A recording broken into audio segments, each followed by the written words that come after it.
রাজধানীর আগারগাঁওয়ের চন্দ্রিমা উদ্যান অর্থাৎ জিয়া উদ্যান নামে পরিচিত যে স্থানটি রয়েছে, আপনারা জানেন যে সেখানে শহীদ প্রেসিডেন্ট জিয়াউর রহমানের সমাধি রয়েছে এবং আমাদের গণতন্ত্রের মাতা বেগম খালেদা জিয়া গণতন্ত্র পুনঃপ্রতিষ্ঠার লড়াইয়ে দীর্ঘ সংগ্রামে তিনি তার নিজের জীবনটি পর্যন্ত হারিয়ে ফেলেছেন। অর্থাৎ আপনারা জানেন যে বেগম খালেদা জিয়া তার শেষ নিঃশ্বাস ত্যাগ করার পরে তাকে শহীদ প্রেসিডেন্ট জিয়াউর রহমানের যে সমাধিস্থল তার পাশে দাফন করা হয়েছে। আপনারা জানেন যে 17 তারিখ বিকেলে রাজধানীর যে সংসদ ভবনের দক্ষিণ প্লাজা রয়েছে, সেই দক্ষিণ প্লাজায় বেগম খালেদা জিয়া পুত্র জনাব তারেক রহমানের কিন্তু প্রধানমন্ত্রিত্ব গ্রহণের যে অনুষ্ঠান, সেই অনুষ্ঠানে মধ্য দিয়ে কিন্তু তিনি শপথ গ্রহণ করেছেন এবং তিনি এখন বর্তমান বাংলাদেশের প্রধানমন্ত্রী, অর্থাৎ মাননীয় প্রধানমন্ত্রী জনাব তারেক রহমান।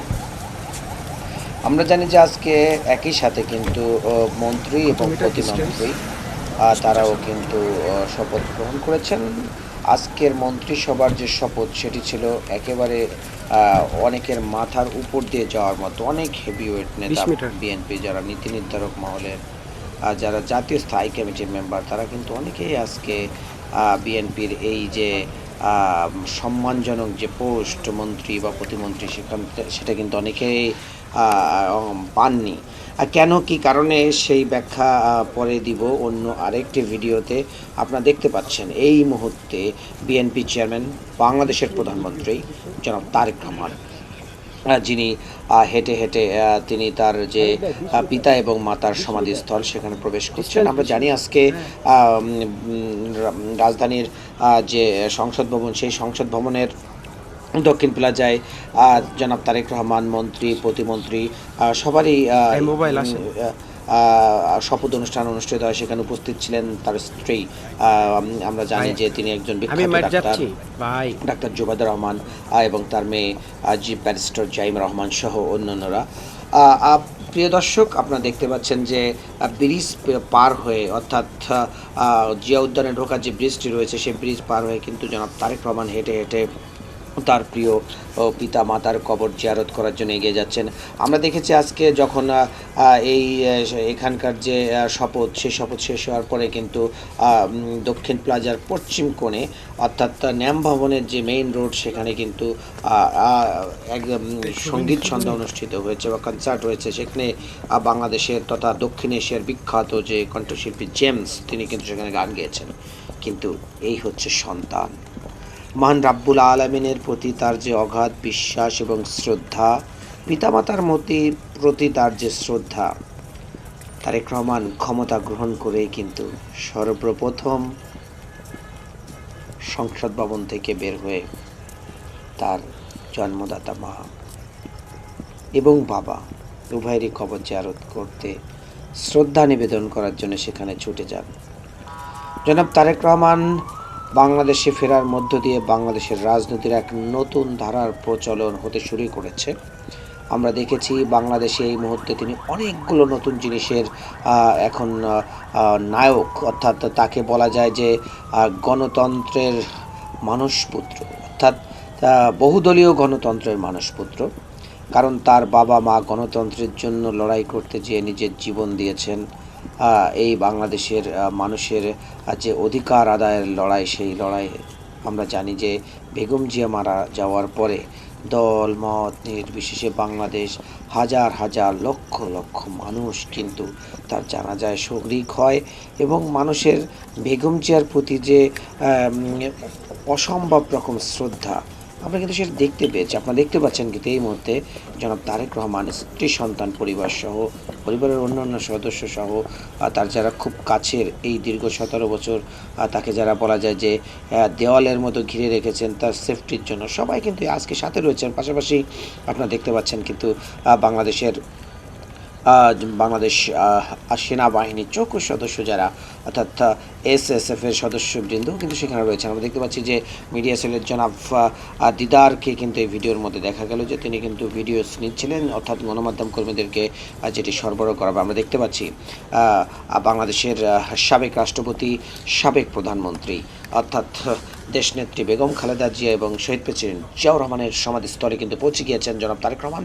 তিনি বর্তমান প্রধানমন্ত্রী বাংলাদেশের এবং কবর জিয়ারত করার জন্য কিন্তু দাঁড়িয়ে গিয়েছেন তিনি সপরিবারে। আমরা দেখতে পাচ্ছি যে তার পাশে রয়েছেন তার স্ত্রী ডাক্তার জুবাইদা রহমান এবং তার কন্যা জনাব জায়েমা রহমান ব্যারিস্টার, এবং পাশে রয়েছেন তারই ভাইয়ের স্ত্রী শর্মিলা রহমান, এবং সাথে অন্য দুজন রয়েছেন যাদেরকে এই মুহূর্তে আসলে পুরোপুরি পরিষ্কারভাবে চেনা যাচ্ছে না, তবে তারাও তার পরিবারেরই সদস্য বলে জানা গিয়েছে। প্রিয় দর্শক, পিতামাতার যে পারিবারিক শিক্ষা, সেই শিক্ষাটা যে কতটা স্ট্রং হলে জনাব তারেক রহমান প্রধানমন্ত্রী হয়ে কিন্তু তার মা বাবার কবরের কাছে চলে গিয়েছেন। আপনারা জানেন যে তারেক রহমান বেশ কিছু স্লোগান দিয়েছেন, তার মধ্যে করব কাজ, গড়ব দেশ, সবার আগে বাংলাদেশ, আমার আগে আমরা, আমার আগে দেশ, সবার আগে বাংলাদেশ। আমরা দেখেছি যে তিনি পরাজিত যে রাজনৈতিক দলগুলো রয়েছে সেই রাজনৈতিক দলগুলো তার তীব্র বিরোধিতা করেছে, কটাক্ষ করেছে। সেই দলগুলোর রাজনৈতিক অন্যান্য সংগঠন যেগুলো রয়েছে, ছাত্র সংগঠন, তারা কিন্তু জনাব তারেক রহমান সহ তার বাবা মাকে নিয়ে পর্যন্ত খুবই নোংরা ভাষায় কটাক্ষ করেছেন। But Tarek Rahman as a politician, as a mannerable person, অর্থাৎ তিনি শুধু বাংলাদেশ না তথা দক্ষিণ এশিয়ার যে একটা আইকন হতে চলেছে সেটা কিন্তু ইতিমধ্যে তিনি প্রমাণ করেছেন। এটা অতিরিক্ত বলার কোনো কিছু দরকার নেই। দেখতে পাচ্ছেন যে পিতা মাতার সাথে কিন্তু তিনিও হাত তুলেছেন, অর্থাৎ তিনি তার মা এবং বাবার আত্মার মাগফিরাত কামনায় কিন্তু হাত তুলেছেন। আমরা দেখতে পাচ্ছি তার পরিবারের অন্যান্য সদস্য, তার যারা নিরাপত্তা বাহিনীর সদস্য রয়েছে, তার নিরাপত্তা নিশ্চিতে যারা কাজ করছিলেন, অনেকেই কিন্তু উপস্থিত রয়েছেন তার এই আজকের যে আপনারা দেখতে পাচ্ছেন যে দোয়া এবং মাগফিরাত অনুষ্ঠান। সেখানে প্রিয় দর্শক, হয়তো তারেক রহমান বলেছেন যে মা, তুমি হয়তো দেখে যেতে পারলে না, আমি তারেক রহমান আজ বাংলাদেশের প্রধানমন্ত্রী হয়েছি। তোমার ত্যাগ, মানুষের প্রতি তোমার ভালোবাসা এবং তোমার উপরে যে জুলুম নির্যাতন হয়েছে মা, তুমি দেখে যেতে পারলে না। তোমার সন্তান তোমার দোয়ায়, দেশবাসীর দোয়ায়, দেশবাসীর ভালোবাসায় আজ বাংলার প্রধানমন্ত্রী। হে রাব্বুল আলামিন, তুমি আমার মা বেগম জিয়াকে বেহেশত নসিব করিও, আমার বাবাকে বেহেশত নসিব করিও, আমিন। হয়তো তারেক রহমানের মনের কথা বলা কঠিন, কিন্তু ধারণা করা যায় যে আজকে তিনি তার বাবা মায়ের কবর জিয়ারত করতে গিয়ে এমনভাবে হয়তো প্রার্থনাটা করেছেন। প্রিয় দর্শক, আপনারা জানেন যে এই মুহূর্তে বাংলাদেশের যত ক্রাইসিস রয়েছে তার মধ্যে সবথেকে বড় ক্রাইসিস নাম দ্রব্যমূল্য, মব জাস্টিস এবং আইন শৃঙ্খলা কন্ট্রোল করা। আমার বিশ্বাস, বাংলাদেশের মানুষের বিশ্বাস, তারা আস্থা রেখেছেন 2 শতাধিক আসনে জনাব তারেক রহমানের প্রতিনিধিদেরকে তারা বিজয়ী করেছেন। এই কারণেই যে বাংলার মানুষ শান্তি চায়, বাংলার মানুষ স্বস্তিতে থাকতে চায়, এবং অবশ্যই জিয়া পরিবারের প্রতি তাদের যে শ্রদ্ধা, ভালোবাসা এবং জিয়া পরিবারের প্রতি মানুষের যে আগ্রহ, সেটি হয়তো আমরা সামনে দেখতে পাবো, আরও অনেক গুণ এগিয়ে যাবে। পাশাপাশি আবারও বলছি, গণতন্ত্রের, বহুদলীয় গণতন্ত্রের মানসপুত্র হতে যাচ্ছেন জনাব তারেক রহমান, এবং ভবিষ্যতে এই শব্দটি হয়তো অনেক বেশি ব্যবহৃত হবে যে বহুদলীয় গণতন্ত্রের মানসপুত্র জনাব তারেক রহমান। তো আমি আজকেই ব্যবহার করে রাখলাম, কারণ হচ্ছে যে তারেক রহমান তার যে রাজনৈতিক টেকনিক সেটি কিন্তু অলরেডি বিশ্ব নেতাদের কাতারে পৌঁছে যাওয়ার মতো। তার যে টেকনিক সেটি কিন্তু মানুষকে মুগ্ধ করেছে। তিনি যখন এমপি মন্ত্রীদেরকে শপথের অনুষ্ঠানে আমরা দেখেছি, সেটা কিন্তু একেবারে ভিন্ন এক মাত্রা যোগ করেছে। কারণ যখন তিনি নমিনেশন দেন তখনও তিনি তারুণ্য নির্বাত দল গঠন করার জন্য অসংখ্য নবীন এবং যারা একেবারে অভিজ্ঞতা নেই এমন অসংখ্য নেতাকর্মীদেরকে কিন্তু তিনি প্রথমবারের মতো সুযোগ দিয়েছেন এবং বেশিরভাগ জায়গায় কিন্তু তারেক রহমানের যে সিদ্ধান্ত সেটি সফলভাবে আমরা দেখেছি যে একটি আসন পাওয়ার মধ্য দিয়ে কিন্তু সেটা প্রমাণিত হয়েছে। অর্থাৎ তারেক রহমানের যে দূরদর্শী চিন্তা, বহুদলীয় গণতন্ত্রের তার যে আইডিওলজি সেটি কিন্তু ধীরে ধীরে যথেষ্ট পরিমাণে প্রুভড হয়েছে এবং আজকে মন্ত্রিপরিষদ দেখে তো সবাই আসলে হয়ে গেছেন। ঢাকা সহ ঢাকার বাইরে যারা হেভিওয়েট প্রার্থী, মানুষ ডিজার্ভ করে বা মানুষ আগেই বলে রেখেছিল অমুক তমুক মন্ত্রী হচ্ছে, অমুক তো তমুক মন্ত্রী হচ্ছে, কিন্তু আমরা দেখতে পেয়েছি না।